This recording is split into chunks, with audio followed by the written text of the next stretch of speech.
Howdy, friends. Fast Eddie Layne from Beyond Ringside Sports Radio. Thank you for clicking on the video. Greatly appreciate it. Do me a favor, click the subscribe button. That way you can keep track of the latest things happening with the Beyond Ringside family of shows. Also, don't forget, BeyondRingside.com, ProWrestlingRadio.net, and of course, the Beyond Ringside Radio app for Amazon, Android, and BlackBerry. Until next time, once again, thank you. We do appreciate it. And thank you for going Beyond Ringside. Bye for now.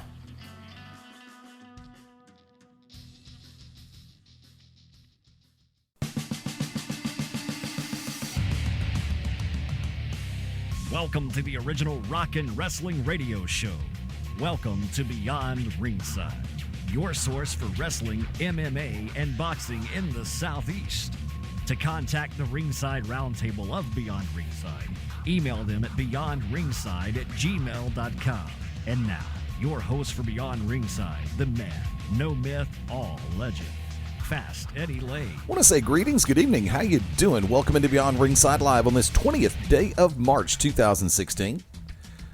Live from multiple location stations in more ways than one. From Studio 1, I'm the Magic City Motor Mouth, Fast Eddie Layne. Thank you, Mike Macaroni, for the intro. Always a pleasure to hear the tones.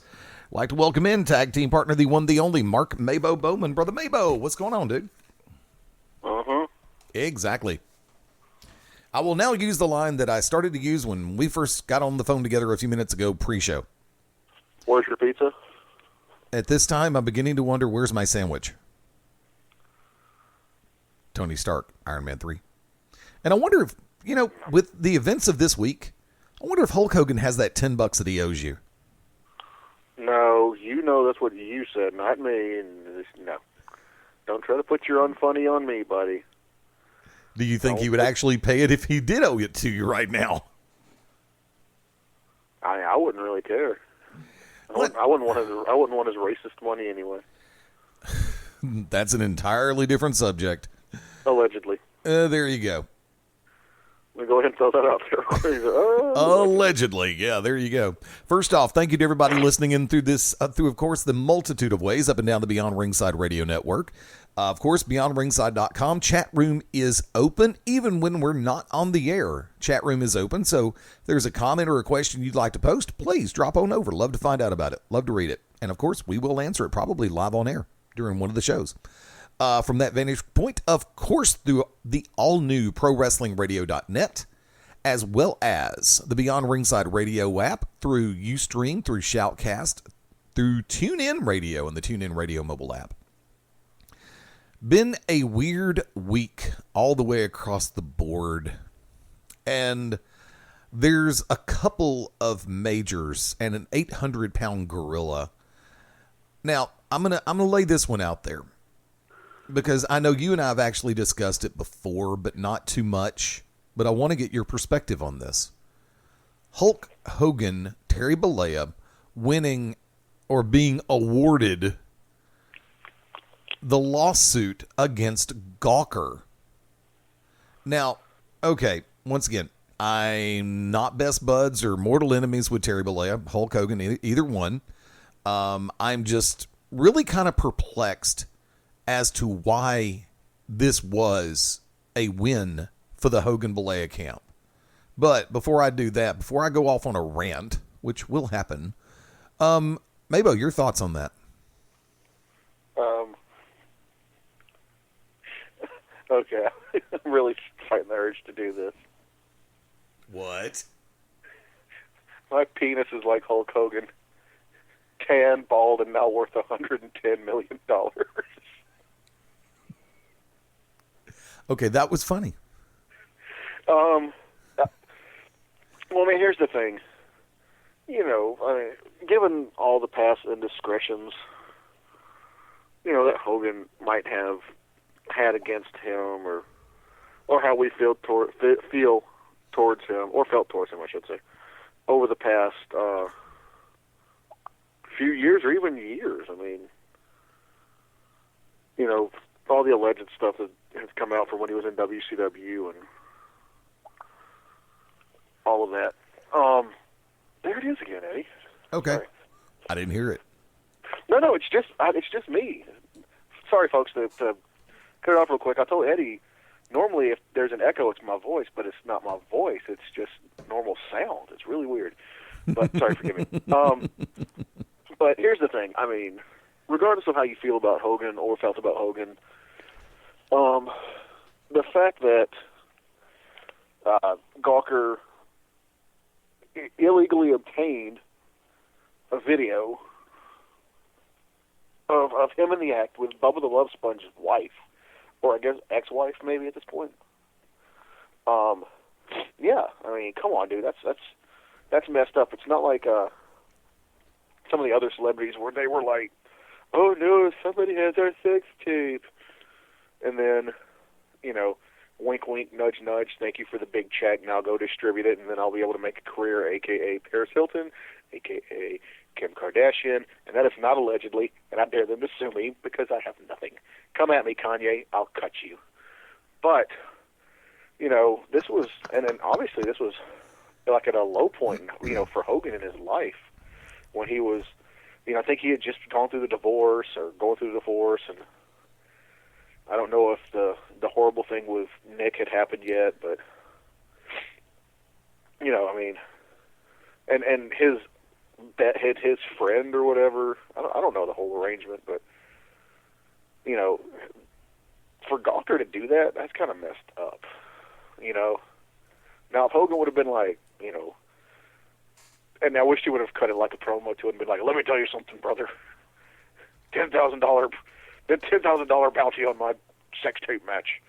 But, you know, I just think it's kind of messed up that that happened, and whether, you know, Bubba released it or Heather Clem or someone quote unquote hacked in or whatever, that's just, you know, that's just messed up, man. So I think it is an awesome win that he you know, I think it's an awesome win that he, you know, was able to come out of that trial. And then I think he should evenly distribute the money to all of us who had to sit there, even watch the trailer of him having sex. That was a rough one to watch, buddy. I mean, you know, if you were a kid in the 80s and you were into pro wrestling and you grew up with Hogan and you loved the Hulkster and all that, and then you kind of go through the late 90s and everything, you find out about the politics and all that stuff, and then here comes this sex tape and you have to watch your fallen idol sit there and be like, "Oh, I had burritos. I feel so fat." It's just like, or whatever he said he ate, and then he's like, okay, look, was I expecting the, you know, what is Hogan, 60 now? I don't know.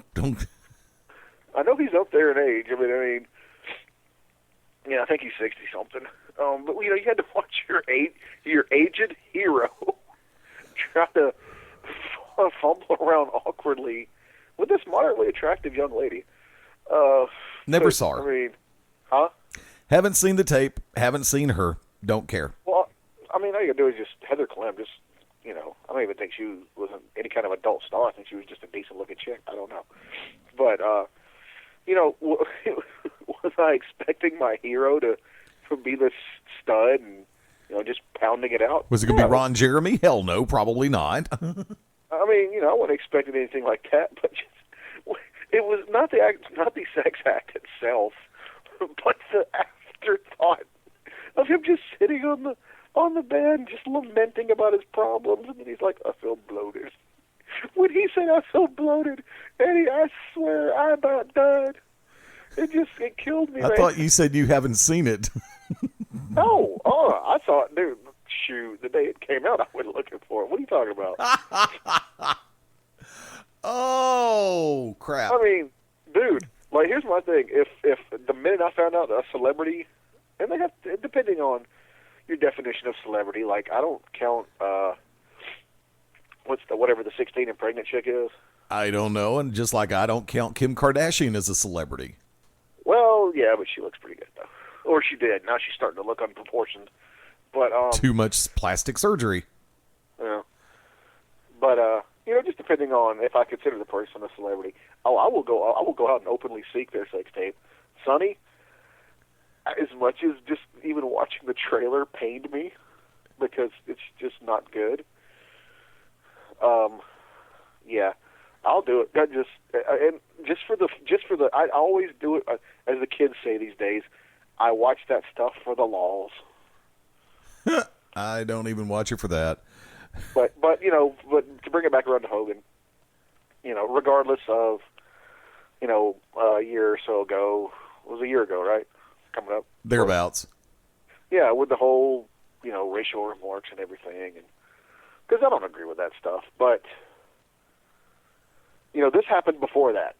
You know what I'm saying? Yep. So I'm glad he's getting, some form of restitution. Did his character suffer from it or anything? I don't think so. But it's the whole invasion of privacy. So, I mean, now hopefully one day, fingers crossed, we'll get a Vince McMahon sex tape and it won't be Linda. And knowing Vince, he'll sit there and find a way to make money off of it and not be a lawsuit. That might be on the WrestleMania pre-show for WrestleMania like 35. Would not surprise me. Now let me ask you this: would you watch a Vince McMahon sex tape? No. You wouldn't? I would watch a Stephanie McMahon sex tape. I would be in a Stephanie McMahon sex tape. I would pay to be in that tape. Huh? I would pay to be in that tape. Yeah, I would be in it even if Orlando Jordan was in it. I'd take my chances. Allegedly. That's just bad. But no, you wouldn't see all this time. Like Hogan's never talked about being a genetic jackhammer and all that stuff. But for all his grandiose and all his, bragging, you would tell me you wouldn't watch a. You want to tell me you wouldn't watch a Hulk or a Vince McMahon sex tape? No, I wouldn't. Oh. I would not watch a Vince tape. I might watch Linda. I would definitely watch Steph. You would watch a stick? Steph. No, I'm talking about a stick, Linda. No. Yeah, you said you might watch a Linda. I said I might watch a Linda. I didn't say I'd definite. Yeah, you'd probably get more action and personality out of two sticks rubbing together. Okay. But, you know what? What do you think, though? I mean, how do you feel about the whole? I think that, okay, here we go. I think that the judicial system has been now put into the realm of having a gotcha moment. Because, A, the male lead in this tape was Terry Bollea, Hulk Hogan. The female lead in this was, you said Heather Clem? Her name is Heather Clem. The wife of Bubba the Love Sponge, correct? Or possible ex-wife at this point. Okay. Now, the question is, who held the camera? From what I saw, from the angle it was shot, it looked like it was actually a hidden camera. Hogan did not know that to the best. He never made any indication during the sex tape that he knew the camera was there. He never looked towards it. To me, it looked like it was either a security camera or a hidden camera because if I remember, because it's been a couple years since I've seen the trailer. If I remember correctly, it was kind of at a downward corner angle, like it was secured in the corner of a room. Okay. That if would I mean, remember correctly, if you nobody remember holds me to correctly, that. okay. There have been rumors circulating that it was a camera that Heather herself set up. There were rumors circulating that Bubba himself held the camera. No. I can tell you right now, from watching the trailer, that camera, it never moved.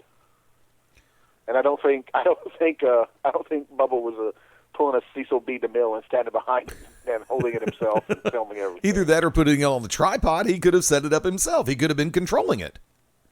Well, I mean, that's the thing. Is there's the possibility that he might have been in another room because you actually hear him. That's what I'm saying. Oh, I thought you meant he was like actually behind it, like walking around filming it. No. Okay. Well, No. I mean, you do hear, if I remember correctly, possibly Bubba over the intercom at some point. But Okay. yeah, I mean, some people were even saying that if it was a security cam and that Bubba was in the security room watching. That's another alleged thing we've heard. Right. So, logistically speaking, I'm going to put this in play. I think that the people releasing it are the people who were in it or owning it. I don't think that somebody hacked their camera. I don't think somebody hacked their home network. I think that it was either Bubba himself or Heather herself that released the damn tape or the video. I mean, I'm inclined to agree with you. Well, that's what I'm saying. But that's the thing is, Gawker would have said that in court, though, and I didn't see anything about Gawker unless it was done anonymously. Okay, but continuing on. If this is the case, and once again, I'm going off gut instinct on this, because I'm sorry, I think I speak for people who have an IQ above dried wallpaper paste when I make the following comment. If I'm in front of the camera with somebody else, the people who are in front of the camera have a good working knowledge that they are the only ones who know that this exists, unless there is someone else holding, running, or controlling the camera. That would mean there are 3 people involved. That means that one of those or 2 of those 3 released the damn thing. Well, it could have been done without Terry's knowledge. Understandable. But why wouldn't, if that's the case, why in the mortal hell would Terry simply make the lawsuit directly at Gawker? Did a rep from Gawker come break into their house, somebody's house, and steal the video? Well, That's what. Hold on. Okay. Did that happen? No, don't think so. Think we'd have heard about that part somewhere in the proceedings. So that would mean the tape was released by somebody in the household. Why this didn't get mentioned during the proceedings, if it didn't, I don't know. I haven't read it. But the fact of the matter stands. For Hogan to sue Gawker, Gawker in turn is probably going to sue the person that got them the tape, the video. Then there will be more brought out. Now, as long as this decision, obviously it's not been put in a sealed envelope and been hidden away for posterity, it's public domain. So lo and behold, I'm willing to bet that somewhere down the road, if this is pushed hard enough, there will be a further truth indicated as to who was responsible for the leaking of the video footage. If it turned out to be Bubba because he was trying to get even with his ex-wife, guess what? She's going to have him by his irrefutable, somewhat alleged nutsack. If she's the one who released it, then Terry needs to go back and snatch a hole in her head. I didn't say shoot, I said snatch. Legally speaking, of course. And then Gawker is going to have a field day because now they know who to turn around and smack for the $100 and something million. But in this case, I'm pretty much willing to bet you that it was all 3 of them, if not 2 out of 3, that had a clue as to what was going on. Therefore, I'm willing to bet Linda's been cut out of the money because that lawsuit's done. I think his alimony is finished. But I'm willing to bet there's at least a 2-way split of that 9-figure win that Hogan picked up. Never picked up that kind of a payday using a leg drop. Mainly picked it up because he was pulling a leg split. Go ahead with what you were saying, Mark. Oh, my God, you sound ridiculous. First of all, look who's talking. Why would Hogan sit there and literally embarrass himself? You ever watch Thunder in Paradise?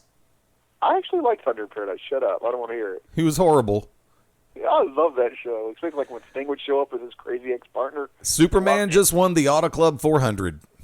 Who cares? I do. Well, you and the rest of the hillbillies. What is the Auto Club's 400? Is that a race? Actually, yes, it is the Auto Club 400 that has just been concluded out in California. And like I said, Superman just won. Cena? I didn't know he was racing. Anyway. Nope, Jimmy Johnson in the official Superman car for the movie. Well, I'm telling you right now, his subs are horrible. But Hogan, I'm telling you, I don't think Hogan. Okay, is it possible that one of the Sponge family members anonymously sent it to Gawker? Yes. That is definite. I don't think Hogan had anything to do with that. Now, it would be awesome. It'd be awesome if it was a Russo-esque swerve, and it turns out Hogan alone released it. But I'm going to be honest. I don't think Hogan is that smart to sit there and be like, "I'm going to release this to Gawker," and then turn around and sue him. I don't think he's that smart. I think Yes, he is. said it. Well, no, I've watched him play his creative card before. No, he's not that smart. Exactly. But, you know, I mean, from what I've heard, Gawker obtained it anonymously. You know, If that's the case, they should have never released it. Exactly. But they thought they were going to be able to pull. Oh, go ahead. Happened? Oh, nothing. They thought they were going to be able to pull like a Paris Hilton or a Kim Kardashian or any of the other ones. So who knows? But I mean, if it was obtained anonymously, I would like to find out. You know, and I personally never cared for Bubba the Love Sponge in the way just because of the way he acts and or has acted, and he did not belong in TNA. He got in there because of Hogan, and I think along with Hogan, you know, he was part of the, you know, Bubba was part of the downfall of TNA when it was riding high. Of course, that's my opinion, but I agree with you on that. But, you know, that is my opinion. But go back and you can look at the numbers and the facts that were laid out there, you know, pre-Hogan, post-Hogan, and then post-Hogan departure. So, but that's just my opinion. But, you know, like I said, am I glad Hogan won? Yeah, because I think just on what I've seen, for once, Hulk Hogan was the victim. Allegedly. Oh, Eddie, I just thought about this. I think I figured out who obtained the tape and then turned around and gave it to Gawker. Brooke. Huh? Brooke. No. She couldn't. No. She can't even breathe properly. She has to have instructions on her mirror every morning. No. Think about it. Years ago. Come on. Years ago, Eddie, the infamous promo that was cut on WCW live by one Booker T. Oh, God. What did Booker T, minus the offensive word, what did Booker T say all those years ago? What did he say? Hulk Hogan, we're coming for you. So, Booker T being the mastermind that he is. You think it's Harlem Heat that did it? Exactly, because Stevie Ray he's probably not the idea man. He's probably the muscle. So, it was a, you know, and they were one of the most dominant tag teams for their time. So, maybe Harlem Heat. And I'm not, don't say it, Mark, don't say it. And we all know Booker has, don't say it. Booker has, don't say it. Say it already. We know Booker's criminal past. Oh, God. So, I think, you know, the world is looking in the wrong direction. I think Booker T and Stevie Ray, and they were always talking about that one last run for Harlem Heat. I'm thinking Harlem Heat. Yep, I think they did it. Okay. Meanwhile, back at the ranch, you just heard me make a reference to Jimmy Johnson picking up the win at the Auto Club 400 this afternoon. Congratulations. Superman picked up the victory. Batman ended up in 11th place, and I'm referring to the number 88 car of Dale Earnhardt Jr. Notable finishes include Kevin Harvick 2nd, Denny Hamlin 3rd, Carl Edwards coming in 7th, Jamie Mack in 10th. Once again, Batman came out 11th. Damn, hate it when that happens. I was hoping that it would come down to the 48 and the 88 of Jimmy Johnson and Dale Earnhardt Jr. respectively. That way, on the last lap, you could have Superman and Batman battling for the win at in California today, because the movie coming out in less than a week. The pre-sales are showing that this movie is on track to join the heavy hitters. And I'm really looking forward to seeing exactly what happens. I'm approaching this movie with guarded optimism. I think that they have played one too many trailers. I think that they've released a little bit too much information, but that's just me. I'm certainly not the mass populace of the U.S. and the, all the way across the board. I'm just having to sit back and go, this hopefully will be good. I have no expectations going into this movie. I have hopes, but if it sucks, I'm not going to be totally disappointed, but I'll be disappointed. And I'm not going to be mad about it. Because the way that they've been building this, the way that they've been doing the trailers, the way they've been leaking information, I think they leaked too much. I think they should have left a whole lot to the imagination. That way when people go in, but I think that also when you leak information of that ilk and do it in trailers, you take away a lot of the spoilers that are played on social media, which that's a good thing. Because when you've got when Deadpool came out for a week, I refused to read my newsfeed. Absolutely refused to read my newsfeed. And thankfully, people respected me to the point where they didn't make any kind of posts on my page. Did you see Deadpool? Did you see this part? No, didn't. Just like I waited a week and a half before I went to go see Star Wars 7. And fortunately, people were kind enough and considerate enough to not post spoiler crap on my pages. So, yeah. So, for everybody who wants to play around and go ahead and put the little spoilers out there starting this Thursday night for SVB, Dawn of Justice, fine. Just keep them off my page because I won't be reading the newsfeed. So, if anybody has any earth-shattering things happen this weekend, sorry, I'm going to miss them unless I already know about them. But I will sit back and say, like I say, I do have good hopes for this movie. I am hoping it is going to be good. Do I have expectations? No, I really don't. MaBo, what about you? Who cares about that? I'm looking towards Civil War, Captain America. That's still 2 months away. But you've seen the trailer.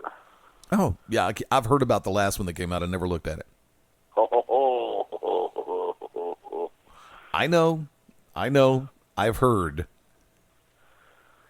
I mean, it was already shaping up to be a pretty good movie, just from what I saw. Plus, I had suspicions on how it was going to end, much like the real Civil War comic.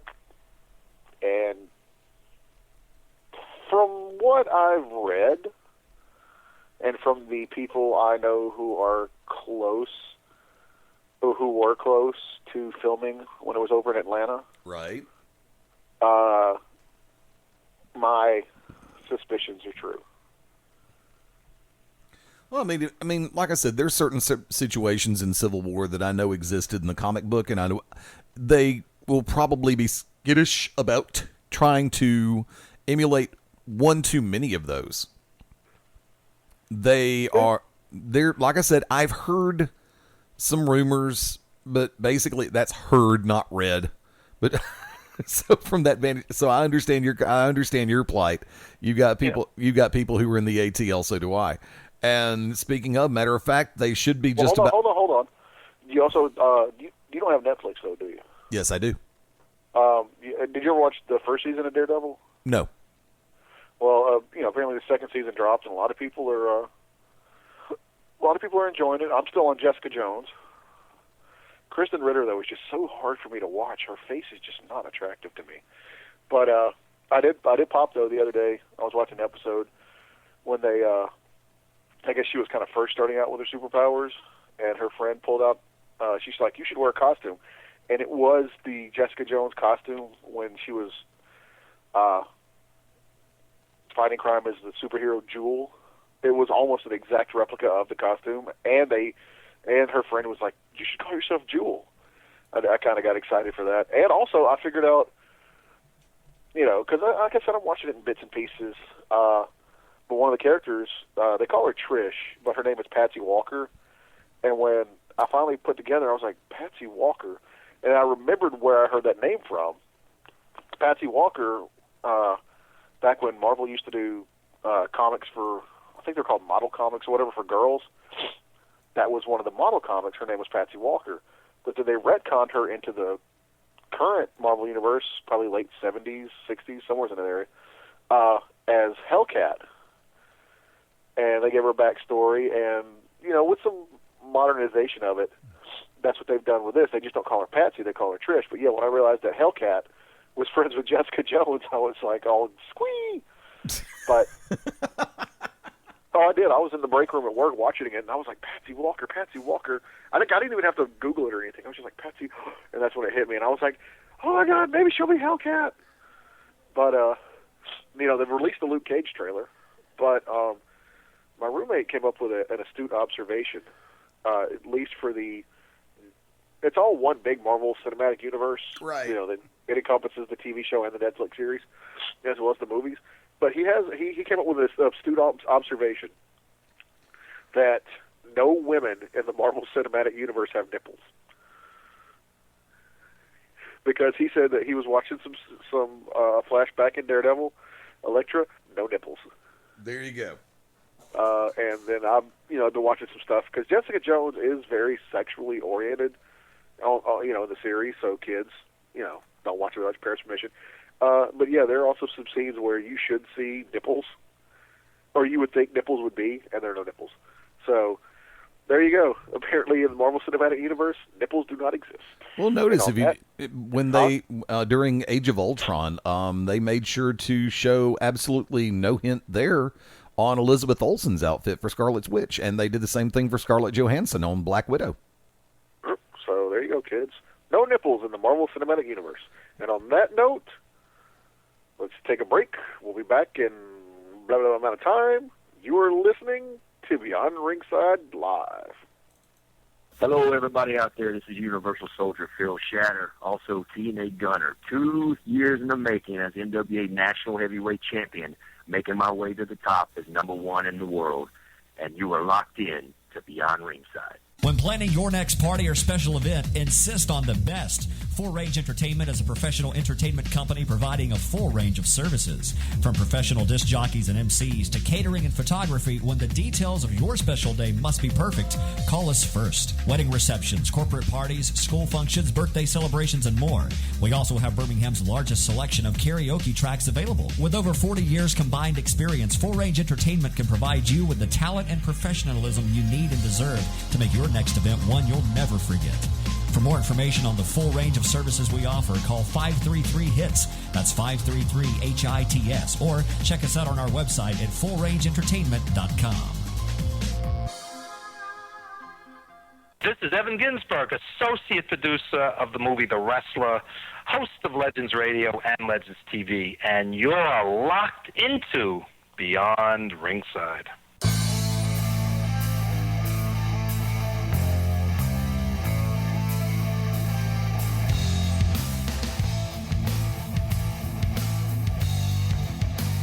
And welcome back into Beyond Ringside Live on this 20th day of March. WrestleMania 2 weeks away. I'm just going to go and lay this one out there. MaBo, as it stands, WrestleMania, normally the biggest time of the year for WWE. But I've got to ask, as we're 2 weeks away, it's 2 weeks from today. How are you seeing things shake out and shape up for WrestleMania? And do you think that are they able to keep your attention? Seriously. Well, I mean, every year we say, oh, this is shaping up to be a horrible WrestleMania. And some years it is. Yeah, but I mean, it's never as bad as we project. So, I don't know, man. I mean, right now I'm not seeing anything that, other than, Shane versus The Undertaker, when I know that the Mean Street Posse is going to do a run in. I'm telling you, it's going to be the Mean Street. Remember how last year it was DX and the NWO? Right. This year it's going to be the Mean Street Posse and the Bullet Club. Two of the best and strongest factions ever. Okay. But I'm telling you, if we do not get a Rodney and a Pete Gas, then it is a wasted opportunity. Well, I've got to look at things in a weird way. When the Triple Threat Divas match gets my attention over just about everything else, Oh yeah, no, that's going to be an amazing match because they've done that before at NXT. It was one of the takeovers. Right. It was an amazing match. And the fact that they're going to get to replicate this, not even, 2 years later? Right. On the quote-unquote, grandest stage of them all. I think that's freaking amazing. That is just, regardless of how I feel about Charlotte and her butterface, I think that I just hope that, because they're all relatively young in their career in the WWE. Now, everybody knows Becky and Sasha had, they had some time on the independents. Not a lot, but they had some time. Charlotte literally came into NXT. But for some people to have, even in the grand scheme of things, though, they're still relatively, young in their careers. I think it's amazing that they're going to get to I'm not going to say headline WrestleMania, but they're going to have a match at WrestleMania. And it's not some kind of stupid gimmick battle royal or, throw some celebrities in there. They're actually going to let these two women wrestle. Or these three women. Sorry, I flashed back to the Mickie James Trish match for some reason, and we know what I'm thinking about. Wow. Yeah. But, these three women are going to actually get to wrestle. And I think it's going to be just, no pun intended, and, I know this is, it's going to be phenomenal.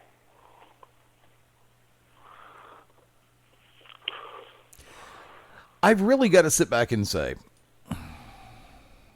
that when you get Charlotte, Becky, and Sasha in the ring,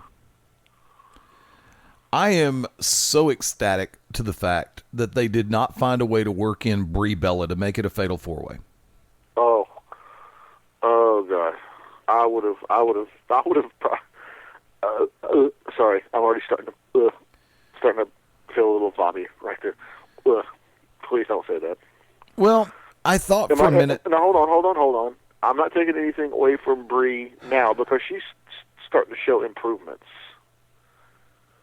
But to that would be like making a delicious cake, and while you're mixing the batter, drop a turd in there. There you go. It'd be like adding onions to a carrot cake. It don't work. End of discussion. And we've seen what all three of these can do in one match. We've seen what they can do facing off against each other. And I would be actually quite surprised pleasantly if they went ahead and put the belt on Becky Lynch at Mania. The reason being, I remember the comment made by Paige to Becky Lynch months ago that out of the entire group, she was the most irrelevant. That she would never be the Divas champion. And I've often wondered if they could find a way at Mania to go ahead and put the belt on Becky and have her approach Paige and go, let's see who's irrelevant now. Because you can tie Charlotte and Sasha into a program together and then go ahead and vault Paige back into the title scene to where she and Becky can go back and forth and then start running all four of them, in a manner of speaking, around the belt. Noticing I'm not putting any of the other current divas because the only one of the current WWE stack before the infusion of the NXT women that could hold her own in any circumstance was Natty. And I still don't see them doing anything with her. I don't know why. That's none of my business. I don't care. It's happening behind the scenes. I'll leave that to so-called insiders. Plain and simple. I mean, the two, Mark and I are working from the announcer's table. That's it. That's as far as we want to go in the circumstance. But I've really put things in perspective. I think that the Shane Taker match is going to be solid. I've got a hunch that the street fight between Ambrose and Lesnar is going to be good. Do I think the women's match is going to be better? Yes, I honestly do. At this point. And considering the limited range that Roman Reigns shows, but once again, that's by design from the front office. Work smarter, not harder, that's one thing, but you actually want to be able to show the fact that you can. And granted, I've said from the get-go that Roman Reigns needed to be recast in the role of the badass. They're trying. But as of the last televised appearance that I saw, it wasn't working. We've got an issue, and Mark, I want you to weigh in on this one, because is it the simple fact that as the projection was made that Reigns was going to be the new poster boy? Is it the fact that the public has that little faith in WWE when they officially ordain or anoint or coronate someone to be the follow-up to Cena, that people aren't going to like it to begin with, in your opinion?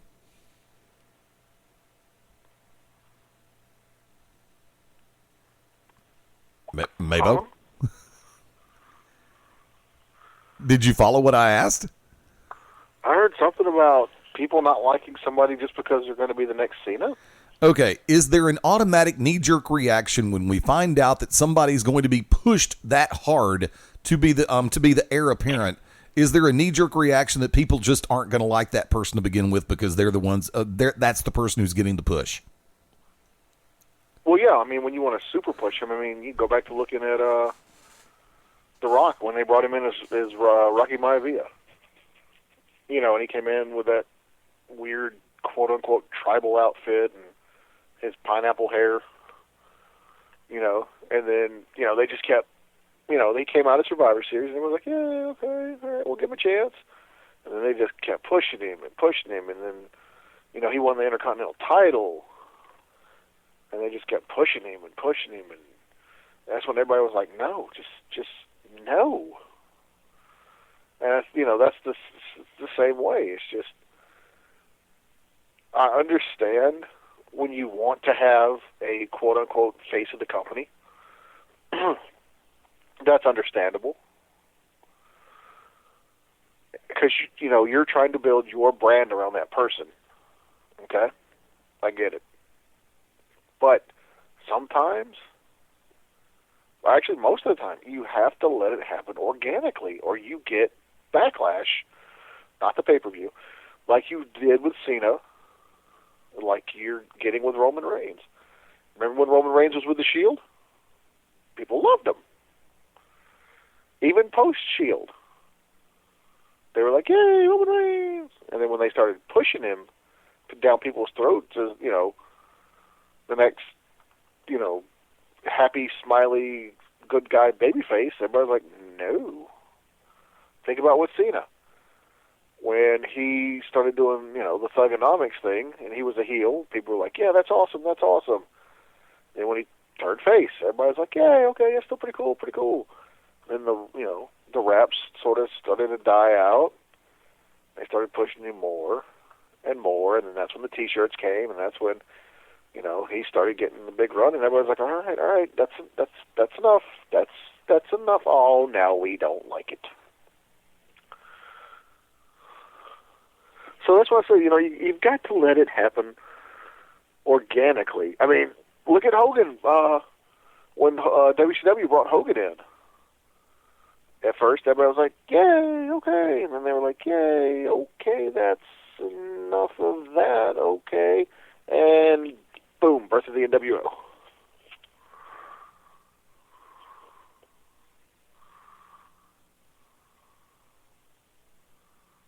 I'm sorry, I was slightly distracted for a second. I was going back and watching for the first time Jimmy Johnson getting out of his car.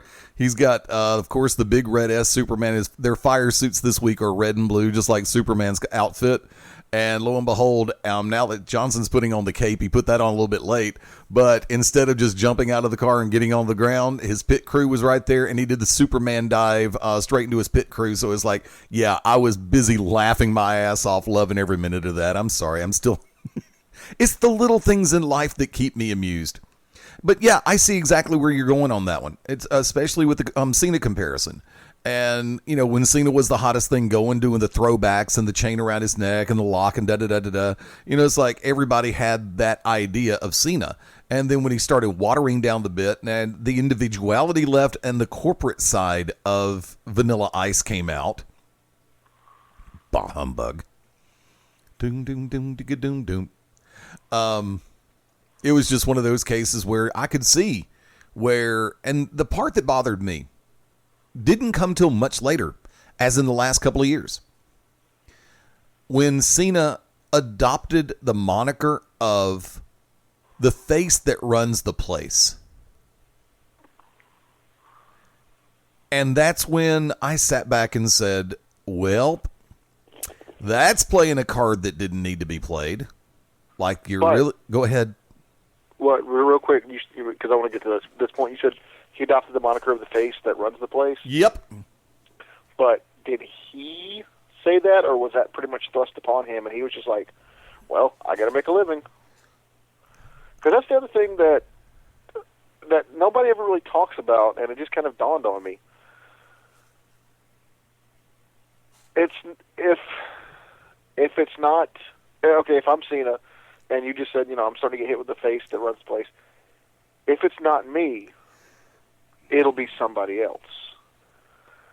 And obviously there's going to come a buttload of money with this if I, you know, do what I have to do. So, can you blame me? It's one thing to do it. It's one thing to be the top baby face. It's one thing to be the top guy in the company. But by the same token, when you adopt that, and I don't know if it was creative that gave it to him for him to read, or if it was something that he did on his own. I mean, honestly, look, I don't know John Cena personally. I've had a brief interaction many years ago with John Cena. Okay. But I can tell you, I can make an assertion in that I don't think, because you know he's come up with some pretty creative stuff. And you can always kind of tell when he's doing his shtick or whatever. And there's times where you can see that there's stuff that he really wants to say. Yeah. But he can't because he has to be, you know, like you said, the face that runs the place. Like when the fans get on him. You know, and he plays along with that, and he says, you know, he has, I guess, coy things to say about it or whatever. Oh, yeah. But, there's times where he just wants to look at him and be like, literally F you, I can't help it, don't get mad at me, I'm not the one that they put me in this position and I'm just running with it because, you know, I need to live. So, and he's living really well.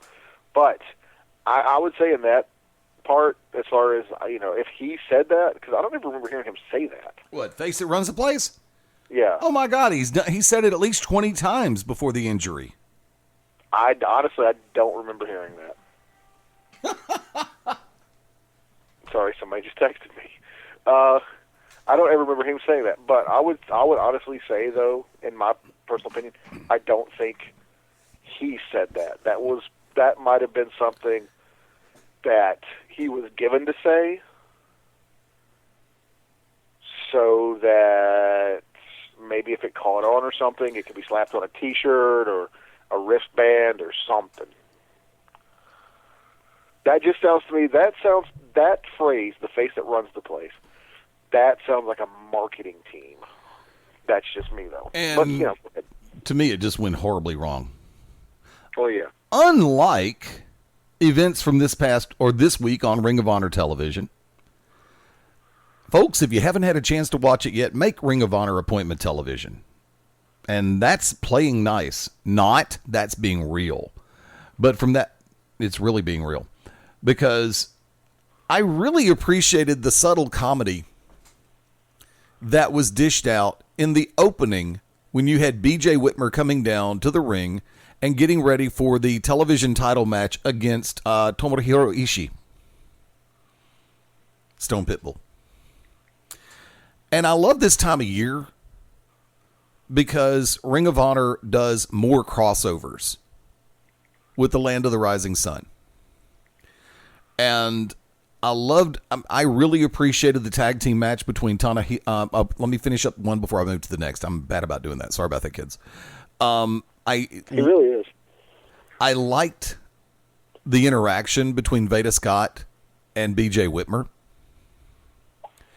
Because Whitmer, just when you think that his character is extraordinarily harsh, which sometimes it comes across that way. It's one thing to be gruff. It's a totally different thing to be harsh. And that's the way Whitmer's character had been coming across up until recently. And the exchange between he and Veda Scott was good. If you think for a second that I'm the type of person that can be bought off, you're absolutely right.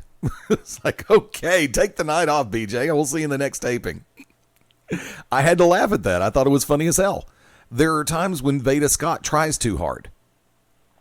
And I don't know if it's just timing, time of day, what. Because there are times when Veda Scott comes across and plays the role perfectly. This episode, she came across a little bit scattered and a little bit forced. She was pushing it. And that's not Veda Scott typically on a microphone. She is normally as fluid as she is attractive. Which in my book is pretty damn to both of them. Of course, I know MaBo would love nothing more than to get a 2 o'clock in the morning phone call from Veda Scott. Hell, son, I'd take a 2 o'clock in the afternoon phone call from Veda. Yeah, 2 o'clock in the afternoon would be better because you could just miss a few minutes of work.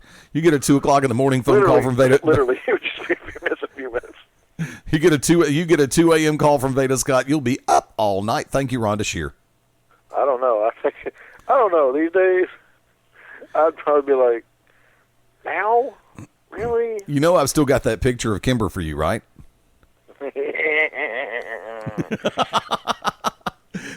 I'm not going to discuss this on air, even though it'd make great on-air fodder. Well, I'm going to tell you, it's going to have to be obtained and restitutions paid, and once I get moved in to my new place and everything. There you go. But no, I have not forgotten about it. Okay. I've still got it. It's in the computer bag. Huh? I've been waiting on you to drop by where the angels fly so I can give it to you. I can't drop by there during working hours anymore because the boss runs that road now as a back way to work. Oh. So, can't take that chance. But I will say the match that ended up being Cedric Alexander versus Tomohiro Ishii.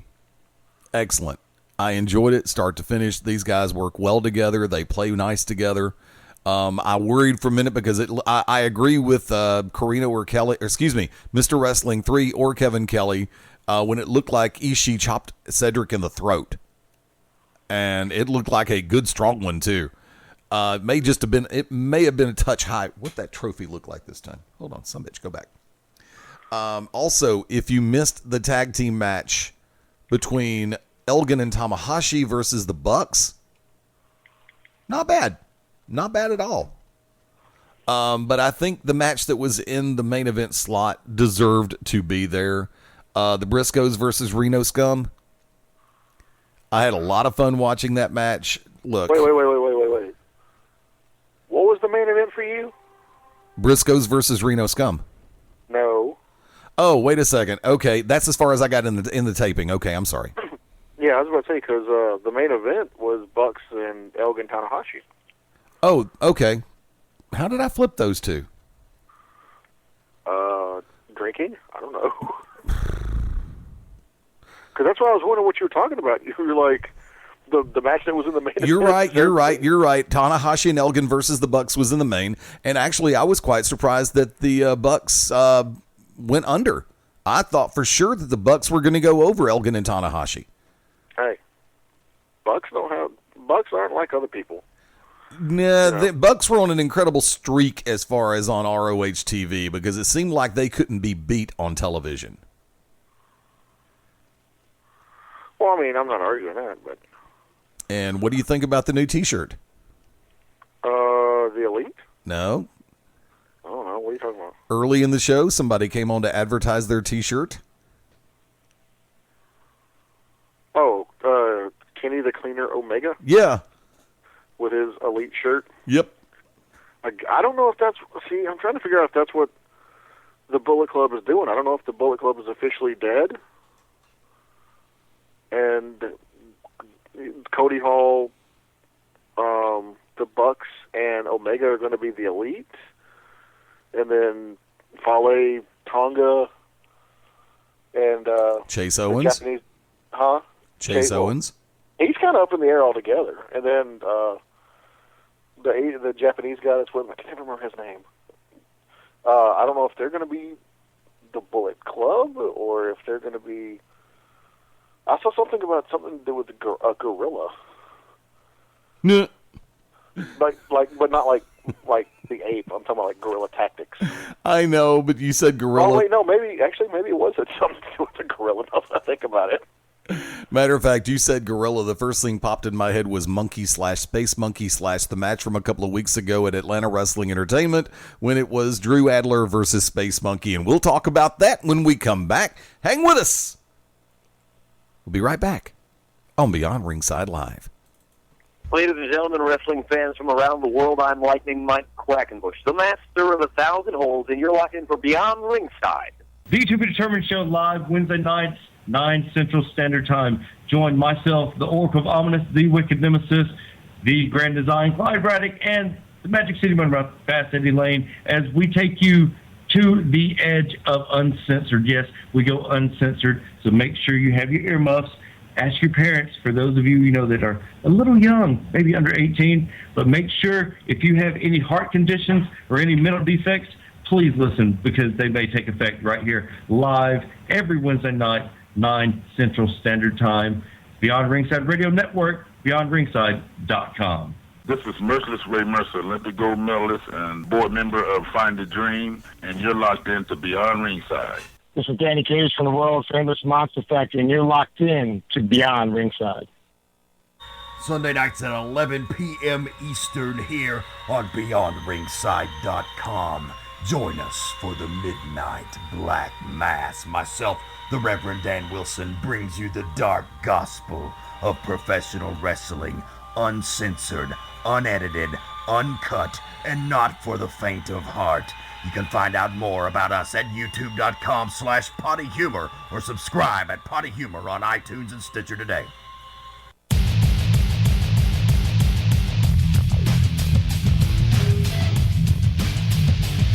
Space Monkey.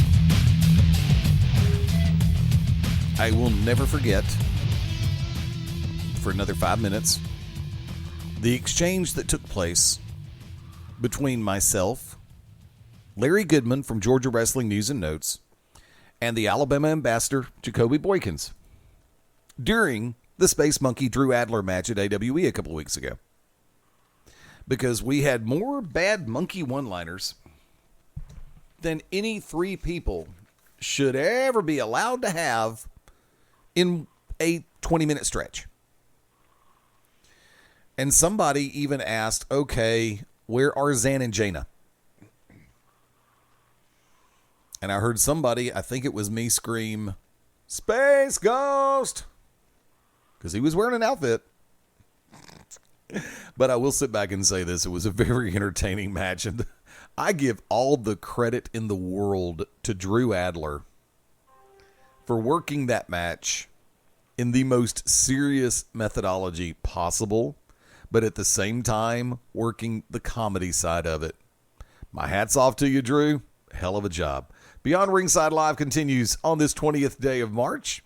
Fast Eddie Layne over here. Mark MaBo Bowman, welcome back. I'm being summoned to the halls of Valhalla, apparently. Oh, oh boy. Is that a bad thing? No. Okay. Now, we were talking off air about the other 800-pound gorilla, so to speak, and that is the apparent departures of Bobby Roode and Eric Young from TNA Wrestling. I don't know about you, but I could have sworn months ago that there was a press release put out by GFW that Eric Young had been signed and would be coming over to Global Force. And I could have sworn that I had seen that Bobby Roode was going to come over to Global Force. And I was looking at their site earlier today, and they're advertising Cowboy James Storm. Why does this really just not add up? Yes, that's a toss. MaBo? What? Son of a gun. That was your cue. For what? Why does it just not add up? Are we back on the air? We've been back on the air. Oh, my bad. So, what's the question? Jesus Christ, help me, please. I don't think he's going to help you at this point either. Always will. All you have to do is ask. Humbly. Well, apparently he ain't helping because I still don't know what's going on. There you go. Well, then you may be beyond help. We don't know. Nope, I am Beyond Ringside Live right here on the Beyond Ringside Radio Network every Sunday night for the most part, 5:30 p.m. Central, 4:30 p.m. Eastern. We go till 7 p.m. Central or until one of us says, hey, I've got to go watch The Walking Dead, and it's usually me. Okay, that's where you're backwards because it's 6:30 p.m. Eastern, 5:30 Central, 4:30 Mountain, 3:30 Pacific time. Do you never read the posters? What posters? Like the one I posted on your page earlier today?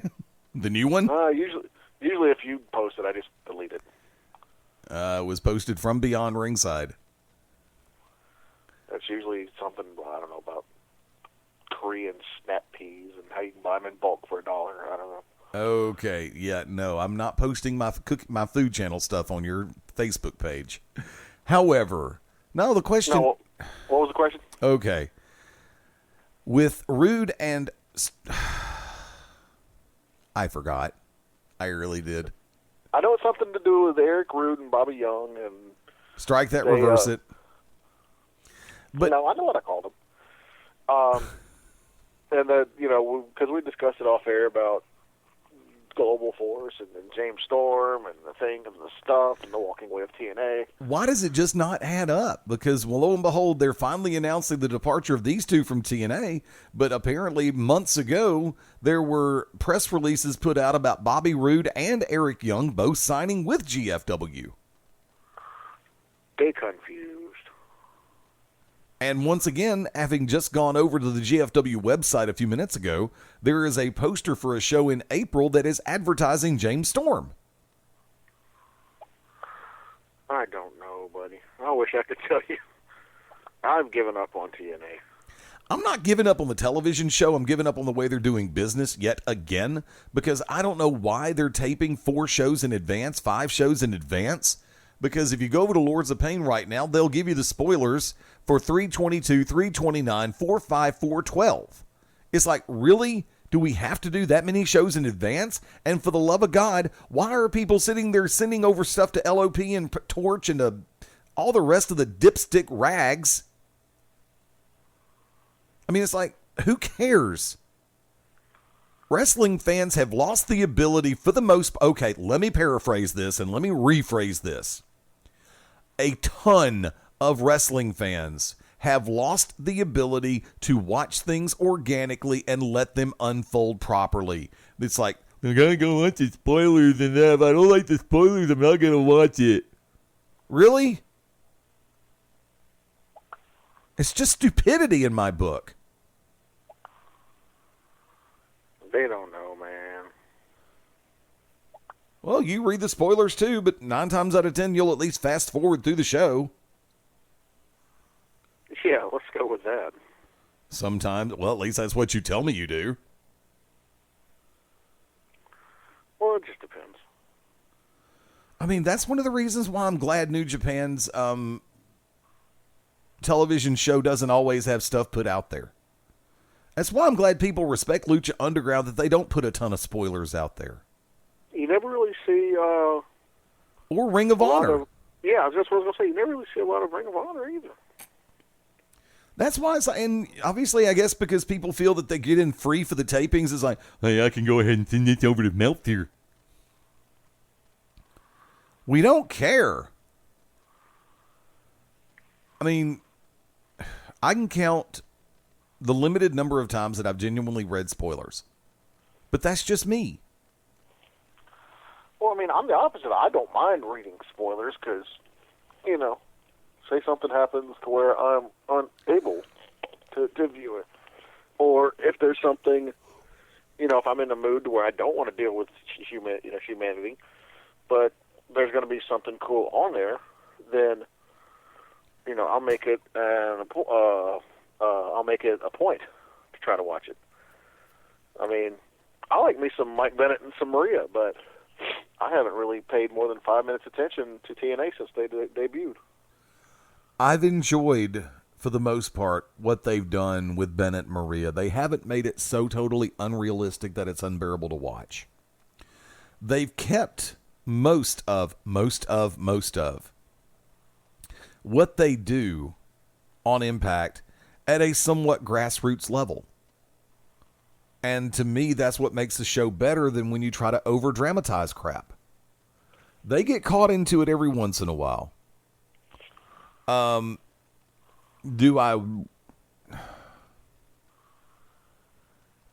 just don't understand the perspectives that some people have when it comes to TNA. And they'll sit back and they'll bitch online and, well, Dixie Carter doesn't know how to run business and she better learn real quick. And you won't watch it, but the thing about it is you'll hear another 20 people go, dude, you should have watched this match. No, I can't stand Dixie Carter, so I'm not going to watch the show. Dixie Carter ain't on television half the time like she used to be. I mean, people look for a viable alternative to WWE. And you have and I agree. There's a lot of stuff out there, but it's just unfortunately not on the financial level, the global level, hold on, I got to sneeze level. Chew. There you go. Hold on, I might have one more. Hold on. No, we're good. Okay, we're good. Continue. But, you know, like I said, there are a lot of... Oh, here we go again. Every time I get ready to talk about Lucha Underground, I got to sneeze. Hold on. Okay. We're waiting. Bless you. Thank you. I couldn't even cover up the phone that time. That's how bad it was. Because I think, you know, as far as weird alternatives to to what's the product that's out there now, Lucha Underground's got it.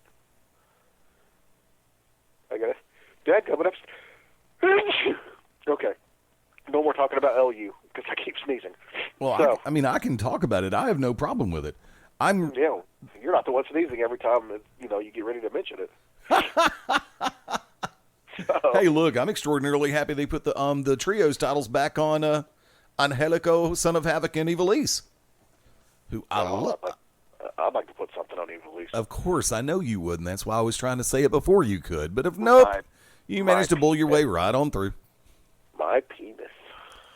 Okay, that was uncalled for. My penis is like gold dust. My brother's been acting really weird ever since he saw it. Ouch. That was just horrible. Oh, just wait, kids. During Easter eggs, there's going to be a whole bunch more. Oh, no, there's not. Oh, yes, there is. Oh, God. Hopefully they're funnier. Hopefully they're funnier. Oh, you know they're funny. You've seen them. They're funny. Yeah, sure. Don't be... You just tell it because you can come up with them. But... I haven't been trying to come up with penis jokes. Oh, then you're missing out on life. But, no, I mean, there's a bunch, there's great alternatives out there. It's just, you know, it's now gotten to the point where globally and financially, nothing is probably ever going to be able to compete with WWE unless, somebody like a Rupert Murdoch or some other insane billionaire, trillionaire, gajillionaire decides to start a company. And then, Dixie tried. Dixie or Panda Energy or whatever, the Carter's own. God bless them, they tried. And they were close, man. You got to admit, pre-Hogan Bischoff, brother, they were close. And then, they took the gamble. They brought in Hogan. Look what happened. Hogan was like, I'm going to bring in my buddies. And that's why we had the Nasty Boys on our TV fighting the Dudleys. Yeah, Hogan, Jay, great surprise there. Him and his buddies from the Australia tour. Yeah, when you could have kept cultivating, the stars of tomorrow, that were in the X Division and along with, other guys like, yes, I know James Storm's a little bit more seasoned than what people understand, but like James Storm and Bobby Roode and all the other guys that were in there. But it just seems like, and this is just, once again, my own personal opinion, that whenever TNA maybe starts to panic, instead of trying to ride it out or keep the focus on the homegrown talent, they immediately jump and find not just a WWE cast-off, but an older, more established WWE cast-off. Because, yes, is Drew Gallo-Tyre a WWE cast-off? Yes. But he's still young. And when he left, he actually went back to, he started doing Evolve and hitting up back over in Great Britain and Scotland and, hitting ICW, which is a great Scottish wrestling promotion. I can't say enough of good things about ICW. But, for them to jump on a younger WWE cast-off, whether it be developmental or like one of the younger ones that they got rid of, like a Drew Galloway, that's fine because they didn't really, they might have a name coming out of WWE, but they don't have that long lineage, you know what I'm saying? They don't have that Right. that longevity, that pedigree, so to speak. But like with a Matt Hardy or with a Hogan or even like Booker T, Kevin Nash, all of them, they panicked. And, there's certain ones that worked out. Kurt Angle worked out fine. But most of the time, they don't really work out. They suck all the money out of the company, and they pretty much put all the younger talent on the back burner. The reason why I say Angle worked out. Angle walked in and said, "Give me Joe." And look at the matches that came out of, between he and Samoa Joe. You know what I'm saying? There was the give and the take. Yep. But then you got like Hogan, and this is not, casting aspersions on Hogan or Booker T or Kevin Nash or Six Pac, whatever you want to call him, Sean Pac, Walt Pac. But anytime that even kind of, it was Matt and Jeff Hardy. They're just, But then you got the good that has worked out. Look at Ethan Carter III. Definitely did not have a memorable run as Derek Bateman. Did not. But look how he's established himself now. Drew Galloway. Decent run. At best. Held the Intercontinental title. But more likely will be remembered as 3MB, which there's nothing wrong with that. I thought that was great. But, he's starting to establish himself. Mm-hmm. So, I just just think that's the problem is TNA, every time they get going good, and there's like the slightest hitch or the slightest, dip in the road, they panic and they run to these stars, these huge stars, throw money at them.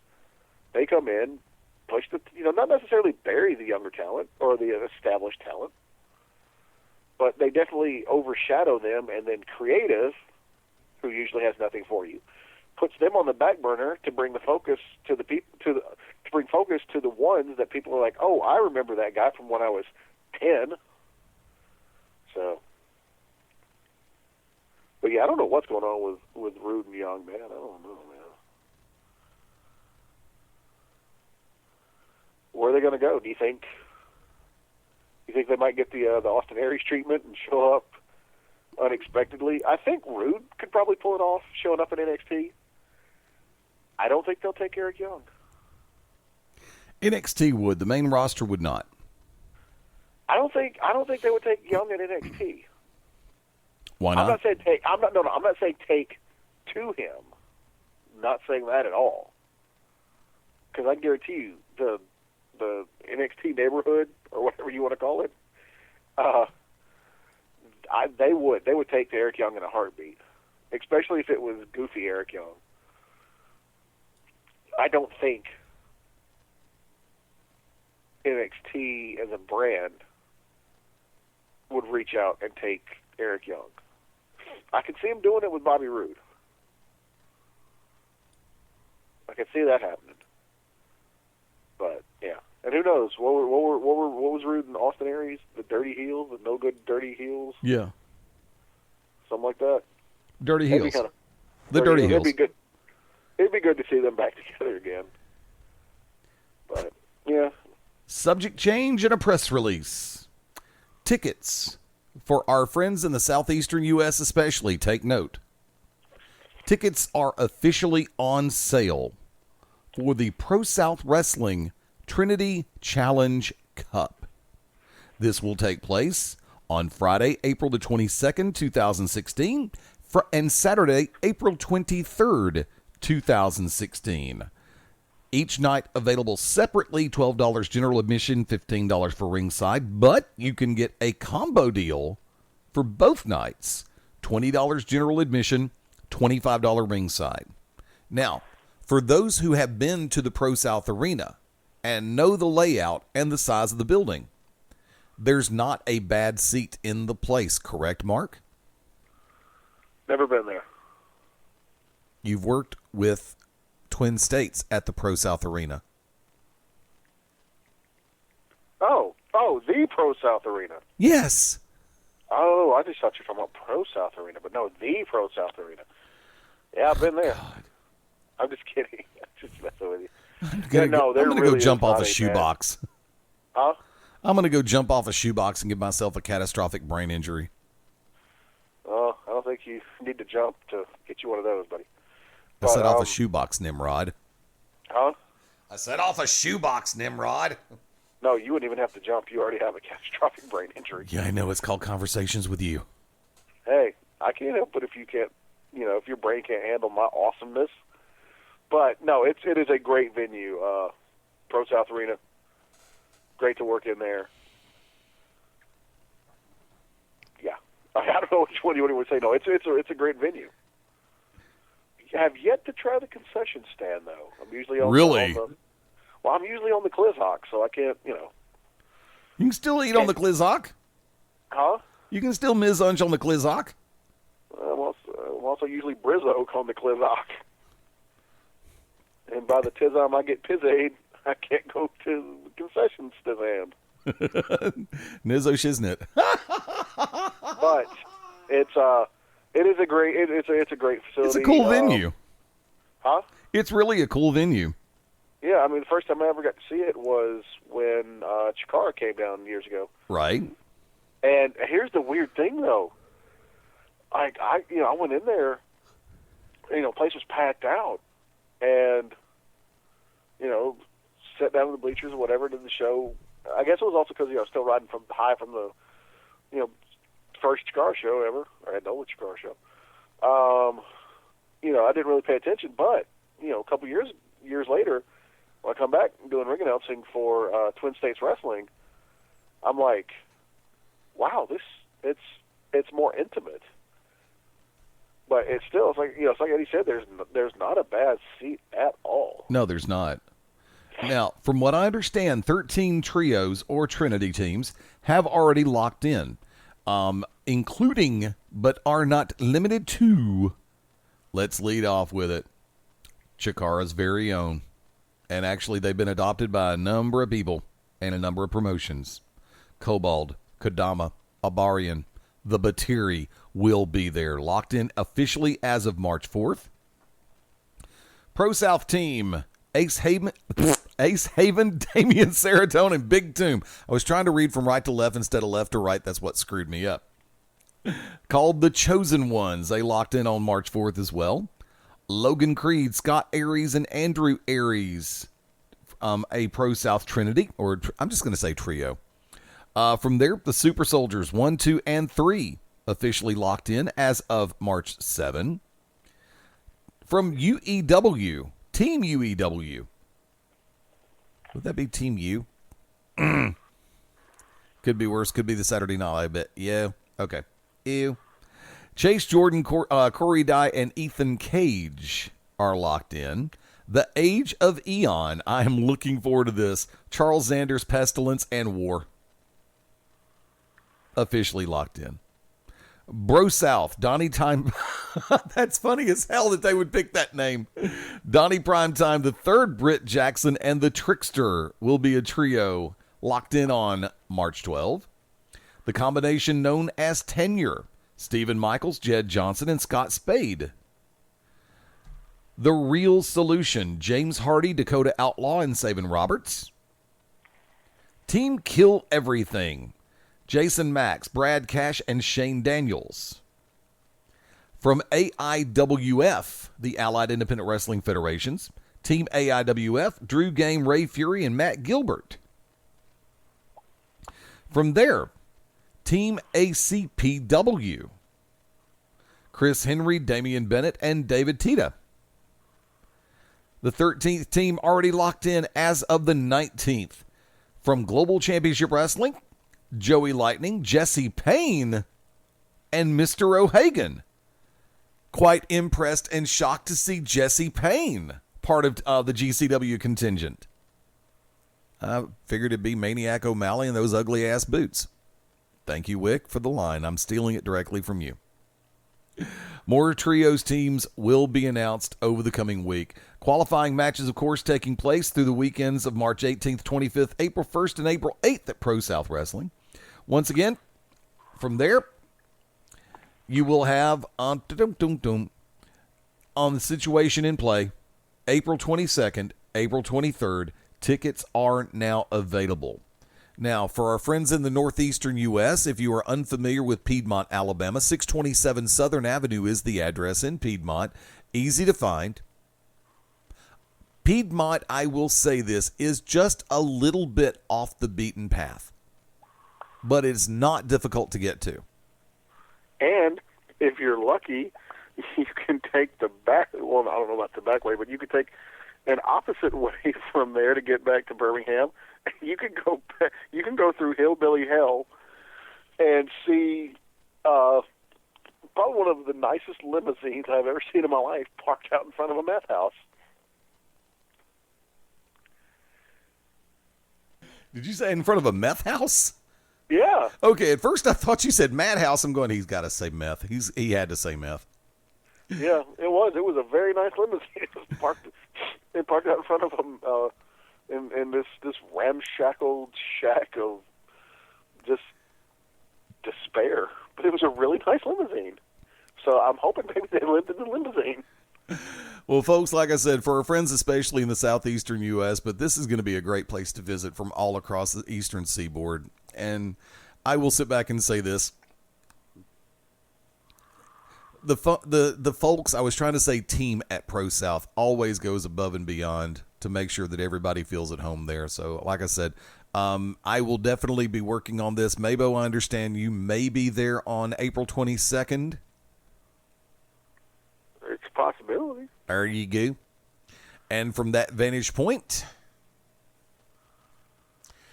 Well, let's go ahead and lock it in.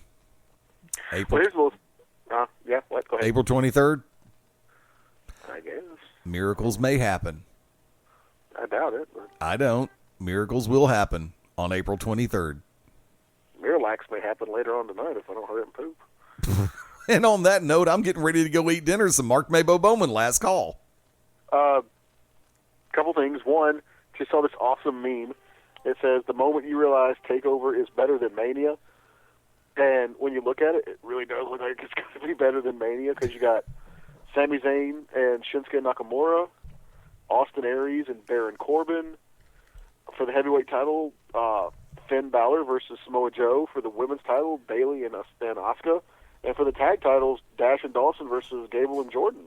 Nice. I mean, you know what? They're not wrong. No, they're not wrong. Not in the damn least.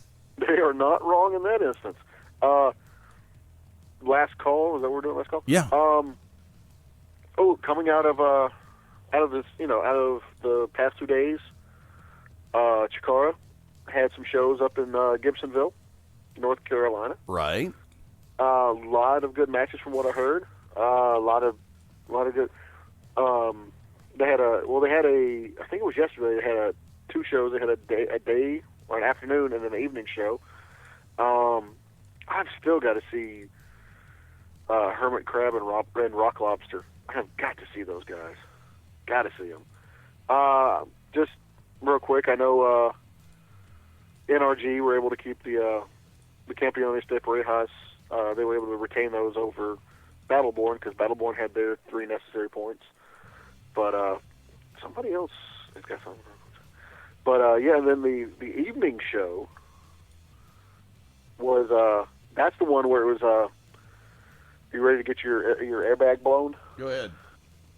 That's the one where Princess Kimberly defended the Chikara Grand Championship against Heidi Lovelace. 2 women battled over the heavyweight title of a male-dominated company. Okay. Now, this is not like Shimmer or Shine where, they have their own established women titles. This is, and they said, I heard the match was just insane. They said it went to about 17 minutes. So, and Princess Kimberly was able to retain. But yeah, I mean, as always, from what I've heard, the Gibsonville shows are up there. They are ranked amongst some of the highest, enjoyed shows from Chikara. So that's great, to hear that everything went down. And sorry, I'm also reading at the same time, so it keeps sending me messages. Well, Valhalla keeps summoning me, so it must be important. There you go. But, so great outing for Chikara this weekend up in Gibsonville, North Carolina. You knew it would be. If we can only get them back down to Alabama. That'd be nice. It would be nice, even though I'm not going to say who said not necessarily the disparaging remark, but the less than positive remark. That kind of upset me a little bit, but that's okay. Everybody has their opinion. So. And that'll be covered off air. Well, no. We're not going to say anything. It's just it was just more of a. I guess maybe they were expecting to draw more than what they got, but I was at that show and it was pretty packed out. So I don't know what they were expecting. I don't know what happened before, after, backstage, whatever. So we're just gonna let that one go. Like I said, there's something we can talk about off air, but it's got to stay off air. However, let me go ahead and do this from this vantage point. This coming to you. Let me go ahead and pull this up while I've got it on the brain, because let me whip this out. There you go. It's the Beyond Ringside schedule in a box. Same damn thing.